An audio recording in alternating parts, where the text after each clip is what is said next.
Perkenalkan, nama saya Irwan Saputra Gultom dengan NIM 260 201 201 401 asal dari Dumai, yaitu Riau.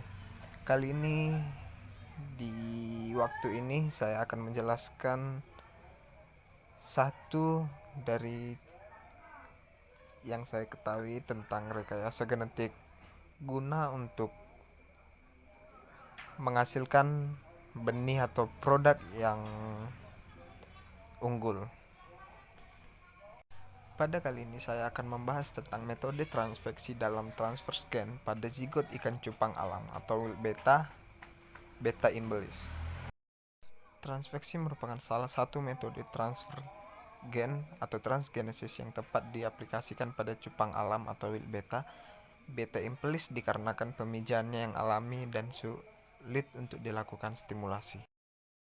Penelitian ini upaya untuk meningkatkan kualitas warna ikan cupang alam yang bertujuan untuk melihat efektivitasnya metode ini dalam penyisipan gen asing pada zigot beta imbelis.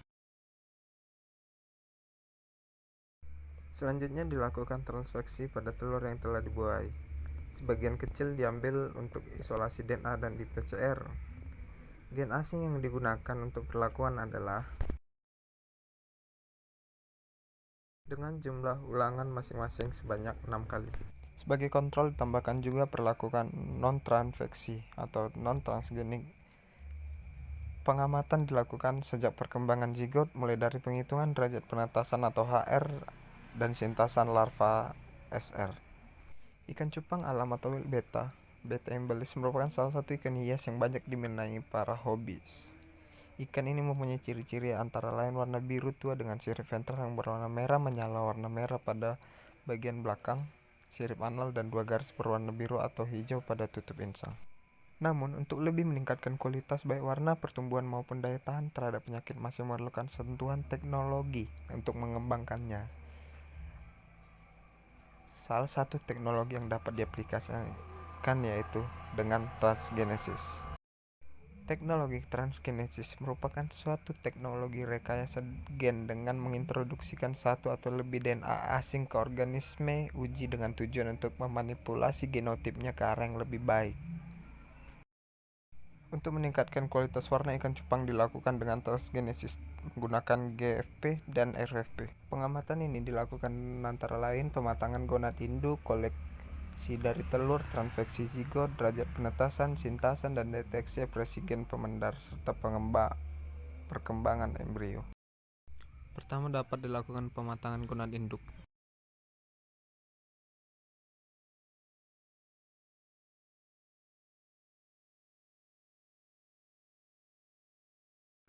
Pada penelitian ini ada 4 perlakuan pada penelitian, dengan 6 ulangan pada setiap perlakuannya. Disiapkan pula kelompok kontrol yang tidak diberikan perlakuan.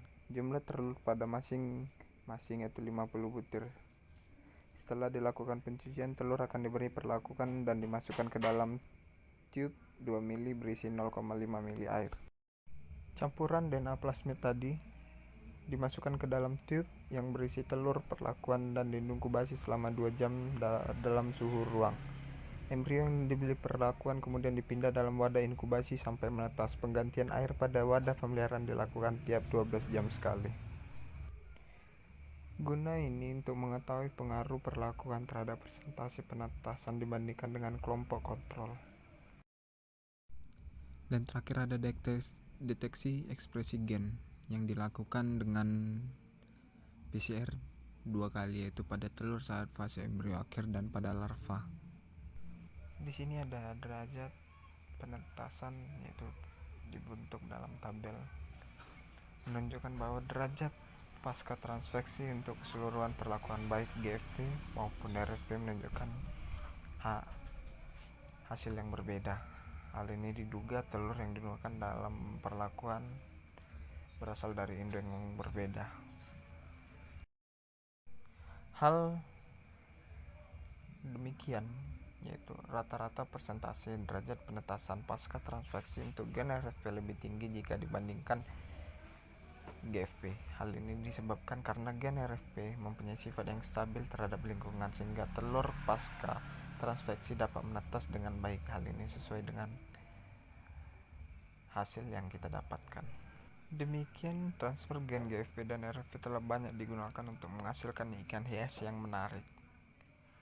Rendahnya persentase derajat penetasan pasca transveksi untuk gen GFP diduga selain adanya perbedaan kualitas serta kandungan asam amino dan asam lemak yang terkandung pada telur, diduga disebabkan oleh faktor luar seperti temperatur.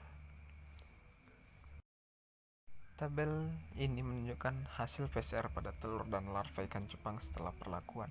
Ekspresi hasil korporasi DNA ke dalam telur melalui transveksi pada beta embolis dapat dilihat pada tabel ini. Keberhasilan transfer gen GFP dan RFP dapat dibuktikan dengan analisis PCR. Hasil dari PCR, embrio dan larva menunjukkan semua positif, membawa gen GFP dan RFP. Pengecekan ekspresi berikutnya dilakukan setelah ikan berumur sekitar 3 minggu atau dapat dipotong siripnya. Berdasarkan hasil PCR pada telur dan larva menunjukkan bahwa pada semua perlakuan dan ulangan dan GFP baik 1:1 maupun 3:1 menunjukkan hasil positif atau gen berhasil terdeteksi.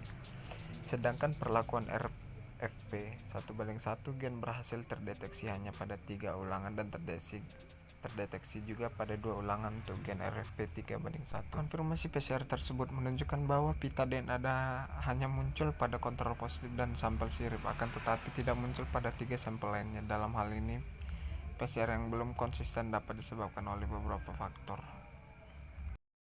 Tabel ini menunjukkan jumlah sintasan hasil penyisipan gen warna RFP dan GFP. Sintasan larva. Penghitungan sintasan larva hasil transgenik dilakukan selama pemeliharaan. Namun demikian selama pemeliharaan juga mengalami kematian. Demikian juga ikan kontrol sintasan yang cukup rendah. Tabel ini menunjukkan bahwa sintasan dari hasil perlakuan yang berbeda pada penyisipan gen RFP dan gen GFP menunjukkan pola yang tidak jelas. Hasil penelitian menunjukkan adanya mortalitas pada larva. Mortalitas pada larva ini diduga disebabkan selain habisnya cadangan makanan berupa kuning telur, juga makanan alami yang terdapat di alam media hidupnya tidak sesuai baik jenis, ukuran maupun jumlah. Hal ini diduga sintasan yang ada bukan semata-mata pengaruh dari perlakuan, tetapi ada faktor lain selain embriogenesis maupun setelah ikan menetas, baik dari lingkungan maupun. Hasil yang diperoleh menunjukkan bahwa mode transveksi dalam penyisipan gen asing pada zigot beta embolis terbukti efektif. Hal ini dibuktikan dengan terimplifikasinya gen GFP dan RFP positif berdasarkan cek